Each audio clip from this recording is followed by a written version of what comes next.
歐陽安琪，從 Monster Block 到貓爪，排球人教你擋壓力。大家好啊！睇見我今日全身上下都係運動氣息，有咁魅力四射嘅我，大家有冇覺得特別精神呢？你哋都知道㗎啦，今屆全運會係由粵港澳大灣區第一次合辦。作為一個澳門人，仲要係一個人見人愛嘅澳門人，咁就梗係要全力支持啦。雖然我好忙，又要忙住返學，又要忙住偷偷地咁樣維持住我嘅靚樣，但係我都有好認真咁樣留意住比賽賽事㗎。就講我早排U20嘅男排就已經喺廣州開始咗啦。但係可惜，我當時要返學，就只可以每晚都留喺屋企睇直播。唉，你哋都知㗎啦。作為粉絲，最心痛嘅係啲咩啊？就係睇住澳門隊每晚都以3-0輸俾其他省隊啊！我坐個熒幕面前，都真係睇到懷疑人生啊！呢個時候，我喺度諗，如果我可以親自去現場撐佢哋，再用埋我呢種360度無死角嘅氣質去撐佢哋，結局又會唔會唔一樣呢？我忍唔住問，連續幾場嘅失利啦，明明就壓力好大，點解嗰班球員仲可以笑住行入場嘅？唔通佢哋同我一樣，覺得自己個樣太迷人，所以無論輸贏都要保持微笑？於是我就忍唔住去八卦下問下佢哋啦。喂，你哋都已經連續幾場失利咯喎，點解你哋仲可以笑得出嘅？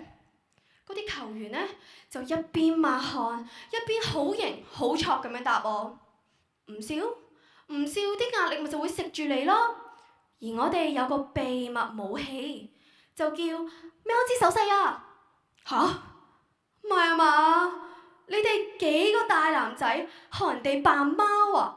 係咪整蠱做怪㗎？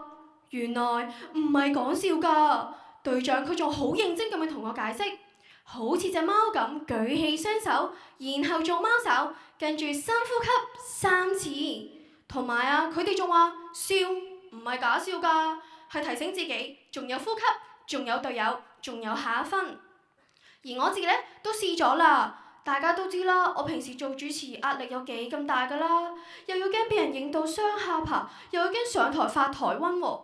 以前一緊張，個腦袋就會一片空白㗎啦。而家我每一次上台之前，都會自己偷偷地喵一下，真係好有效㗎。最重要嘅係，我學識咗接受自己會緊張，而唔係頂硬上㗎，係要揾方法同壓力共處。講咗咁耐，不如我哋大家一齊試下呢個喵之手勢啊，好嘛？大家首先跟我一齊舉起你哋嘅右手，然後要4隻手指之後合埋手掌，然後要喵一聲喵，之後深呼吸，吸氣，呼氣，留意下自己嘅心跳有冇人啱啱嘅好緊張變到而家咁平靜，個腦有冇由好嘈變到好似我咁醒目咁叻女呢？咁樣一個簡簡單單嘅手勢就已經有好大嘅效果啦。心理健康真係好重要㗎。如果下一次你哋緊張嘅時候，試下唔好淨係皺眉頭啊，好似我咁做隻貓就可以㗎啦。我係歐陽安琪，多謝大家。